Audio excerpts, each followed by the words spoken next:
আজ সকাল সকাল ঘুম থেকে উঠে পড়লাম, তার একটাই কারণ, ভাগ্নেকে মাদ্রাসায় ভর্তি করতে নিয়ে যেতে হবে। কিন্তু বাইরে দেখুন কি পরিমাণ কুয়াশা। ভাগ্নেকে ভর্তি করার জন্য ওর লেপ খাতা সবকিছু একসাথে নিয়ে নিলাম। তারপর সাইকেলে করে আমার ভাগ্নে এবং আমি বসে মাঝখানে লেপ খাতা নিয়ে সাইকেলে চললাম। কিন্তু আস্তে আস্তে কুয়াশা বাড়তে থাকলো। দেখুন কি পরিমাণে কুয়াশা বেড়ে গেছে, রাস্তা একেবারেই কিছু দেখা যাচ্ছে না।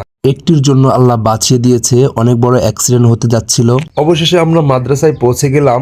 দেখলাম কিছু সাইনবোর্ড, মার্কাজুল কোরআন ক্যাডেট মাদ্রাসা। এই মাদ্রাসার পরিচালক হলো আমার বন্ধু মুনাইম খান। এই মাদ্রাসাটি অবস্থিত 5 নম্বর মোড় হাজি তেল পাম্পের পাশে, চৌগাছা, যশোর। আপনারা কেউ চাইলে এখানে ভর্তি করতে পারেন। আপনার ছেলে প্লে থেকে 5ম শ্রেণী পর্যন্ত এখানে রয়েছে। এরপর আপনার ছেলে হাফেজও হতে পারবে। এই যে নাম্বারটা এখানে রয়েছে, আপনারা নাম্বারটা তুলে নিতে পারেন আপনার ছেলেকে ভর্তি করার জন্য। অবশেষে আমরা অফিসে চলে আসলাম। অফিসে দেখি কেউই নেই। তারপর কিছুক্ষণ অপেক্ষা করলাম। অবশেষে আমার বন্ধু চলে আসলো অফিসে। তারপর আমার ভাগ্নেকে ভর্তি করে দিলাম। তারপর আমার বন্ধু নতুন বাইক কিনেছে, সেই বাইকটি দেখার উদ্দেশ্যে গেলাম। আর নিজেতে কখনো বাইক কিনতে পারবো কিনা বলতে পারছি না, তাই ওর বাইকেই একটু চড়লাম। আমি বাইকটা নিয়ে কিছুক্ষণ ঘুরে আসি। তোমরা সাবস্ক্রাইব করো।